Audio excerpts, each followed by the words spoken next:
السلام علیکم ورحمت الله وبرکاته. ملګرو یو پیغام می ضروری غنو د خبره د پاره لایف راغلی ما ټول ملګرو ته چې आवाज کلیر وي او چې ملګری راشي انو خبره بر سره کوم د مسافرو په حق او د خپل پاکستان سوشل میډیا په حق لبانه چې کم سوشل ورکران دي دوی په حق لبانه دغه خپل پرز غنما چې ملګری را برابر شینو دونه وای چې زما خبره او لکه په کولاو غوګونو واوري ټول مسافر به هم واوري ټول وطنوال به هم واوري ټول مینوال به هم واوري او په دغه ټولو ملکونو کې دغه د قصه روانه ده. پښتانه مړه کېږي، پښتانه وجلې کېږي، پښتانه که په هډه ټیک مري که په هر څه مري خو مسافر دي. دا احساس په چا کې نشته دی، دغه په چا کې نشته دی. او د پاکستان جازونه سیوا صحت ورکړي ځکه چې بیماران هم دي. نو صرف د دې لپاره سوشل ورکرانو تاسو ټول وره ټول یو بل پیژنو، ټول یو بل سره ښه تعلق دی، په یو بل ښه دوا سلام ساتو، ټول زموږ خپلو کې رونه یو. خو ټول ملګري واورئ کله چې هم تاسو د چا لاس مات شي، د چا خپه مات شي، د پلان کې کور وسوځېدو، په پلان کې دا چل شوی، په پلان کې دا چل شوی، په پلان کې دا چل شوی، مسافرو راولېږئ پرو امداد وکړئ، شابه مسافرو تکړه شئ او بس دا به په تاسو کېږي. هر کار په مسافرو باندې دی. بای پلان کې وسوځېد لاس خپې مات دي، مسافرو پیسې راولېږئ، په لکونو روپۍ راشي، په پلان کې نشته مسافرو پیسې راولېږئ، د پلان کې کور را پرېوتې مسافرو پیسې راولېږئ. ولې اوس کافر دي که نه ایمانونه په هغوی کې نشته، که نه هغوی درته چېرته بل قوم ښکاري. اوس حقه مسافر په عذاب کې دي، نرانو اوس راپاسی که نه. اوس هر یو سړی د خپل پیج نه ویډیو وکړي، د یوټیوب چینلو ته یوازې مه تکړه کېږي، د خدای له به څه جواب ورکوي. هر سړی د خپل پیج نه دغه ویډیو وکړي، د پښتنو د دې مسافرو په حق کې اواز یوټیوب چینل لاغستی دی. وروره خپل کار کوئ، خپلو بچو دغلته داري اوس واورئ که نه چې په یو جاز کې 3 سیټه خالي د هغې پیسې به تاسو ورکوئ، هېڅ چا له یې مه رالېږئ. اوس چې دغه پیسې د خلکو له تاسو نه رالېږلې، دا خلک هم نه مخکې کولې، خلکو هم نه منلې، اوس پر سره پیسې وي خپل وطن ته به راتلی. بل دا په سفارتخانه کې چې دا کم ناست دی تاسو ته چې کېنولی دی، نو خدای ته وګوره دا انساني دغه پیغام یې درکو. دلته د نټ څه مسله ده، به یې ټولو مسافرو ته دغه وایم چې هر سړی خپل اواز په خپله چوت کوي، که بل څوک یې دله نه چوتوي. وروره د هر سړي سره په لاس کې موبایل دی، 2000 کسان هم دی، یو کس سره په موبایل کې نشته. یاره هر سړی ویډیو وکړي، هر سړی اواز چوت کوي، د دې خبرې خلاف شي چې ولې ستاسو څوک تپوس نه کوي څه چل دی په سفارتخانه کې چې تاسو ته راکم کېنولی دی کېنولی دی. دغه زموږ د لاسه دغه ځي ته رسېدلی سړی دی، اوس تاسو نه مني. او موږ سره نن زمونږ د ان پی صدر ملک زمان صاحب موږ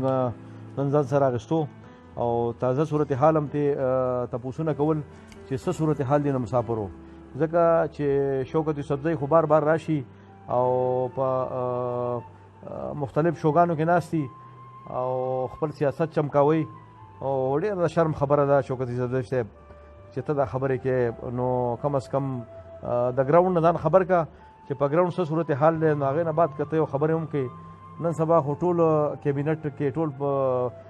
زمونږ څه نوم یې دی پښتانه دي او وزیر اعلی صاحب ته هم درخواست کوو چې مهرباني وکړه چې کم از کم د دې پښتنو اواز خو چې تاسو غږ اوچت کړئ، هلته دا دومره ظلم کېږي، هلته لاش چې کوم دی که نه 28 ګنټې پروت دي، د هغې نه بعد چې کوم دی کله به ته ویډیو کې، نو د ویډیو نه بعد به چې کوم دی که نه بیا سفارتخانه په حرکت کې راځي او هغې نه بعد به دا مړي پسې بیا راځي او ډیډ باډي به اوچتوي. او که نه فرض که یو سړي اواز اوچت نه شي نو د هغه به بیا څه حالي پوه شوې که نه، هغه له به ور راوړي. نو بس ډېره د افسوس خبره ده، خاص کر سوالیه نشان دی په سفارتخانې باندې، ځکه چې دا سیستم تاسو برابر کوي، ځکه چې مخکې خو دې نه د غلو حکومت و، اوس خو تاسو چې کوم دی ماشاءالله زبرګان راغلي، نو د زبرګانو ته درخواست کوو چې بس چې کم از کم د مسافر سړي له نوره رګړه مه ورکوئ. نو ډېره بخښنه غواړو، مونږ کوشش ډېر وکړو، خپل دغه هم پې ډېر دغه کو خو نه کېږي چې مونږ ځان سره د خپل دوه درانه مشران اخیستې وی، یو مونږ سره بحرین نه دی ملک شیربادر صاحب دی او بل موږ سره ملک زمان صاحب و د دمام نه، خو بس ډېره بخښنې سره د دغه نه کېږي، ویډیو کال نه کېږي. موږ په خپل پوره کوشش وکړو او بیا هم دا میسیج ورکوم چې څومره هم زمونږ دا وزیران دي، علي محمد خان دی او مراد سعید صاحب دی او دغه نور چې څومره سپیکر صاحب شو نو یاره تاسو به کله دا آواز اوچتوئ د مسافر سړي یار بس دی مړه نو دروغ مې ووایي خدای راستي چې کم دی که نه د دروغ حد مو کو راشئ واسې هغه د دروغ دغه جوړ کوي او مسافر په دې ارمان دي چې نن به بدلون راشي سبا به بدلون راشي قسم په خدای که راشي او بس نور چې کوم دی که نه تاسو هغه سیسټم به داسې طرف ته بوتلو چې نور د پسې مسافر راپاسي او هغه حال به د سره وکړي چې چا تاسو سره کړی نه نو بس نور چې کوم دی که نه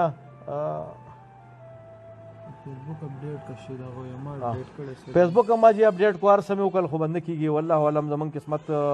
کې نن د ملک صاحب دا خوږې خوږې خبرې نه وي نو چې څومره هم زمونږ دا ملګري دا ویډیو ګوري او د هر سړي دا فرض جوړیږي ځکه چې موږ کله دغه کړی دی څه نوم یې دی چې کم سړي ما آواز کړی دی مسافر ته کړی دی نن هغه مسافر په غمونو کې دي په پریشانۍ کې دي په ټینشن کې دي وروره دلته چې کم زمونږ ځان ته چې دا کم معزز او محترم دا صحافین وایي دوی ته به ته ریکویسټ کوي چې وروره پلانکیا یاره د مسافر دپاره خو یو ویډیو وکړه هلکه تاسو چې څومره هم دا سړي دومره فیمس شوي یا دومره خلک تاسو پیژني نو دا د مسافرو د وجې پیژني او هغه مسافر چې کوم دی نن به تا ته ریکویسټ کوي چې ماما ته مال یو ویډیو جوړه کړه نو زه دا هم وایم چې څومره مسافر دي او نور چې کوم دی که نه د دې دغې په تمه کېږئ مه خو انشاءالله زه بیا هم د ټولو ملګرو ته ریکویسټ کوم د دمام په ریجن باندې چې کوم ملګري ته څه مشکلات دي څه قسمه مشکلات دي نو زموږ ملک صاحب زمان صاحب هلته موجود دی انشاءالله چې 24 ګنټې به د مسافرو خدمت کوي او انشاءالله ما سره رابطه کوئ ما سره مسنجر باندې رابطه وکړئ زما واټساپ باندې وکړئ ملک صاحب زمان صاحب سره وکړئ انشاءالله انشاءالله چې څومره مسافر دي موږ سره څنګ په څنګ باندې انشاءالله ولاړي او مسافر زمونږ مټي دي زمونږ د پاکستان مټي دي د دې دا مطلب نه دی چې نن پې سخته راړه وار سړی ته خپل لاس والي که نه نو به دغه یو دغه مې شیر کوو خو بس بدقسمتۍ نه موږ سره ملک صاحب رانغی ډېره بخښنه غواړو ټولو ملګرو نه او د ویډیو د کتلو یو جهان مننه السلام علیکم ورحمت الله وبرکاته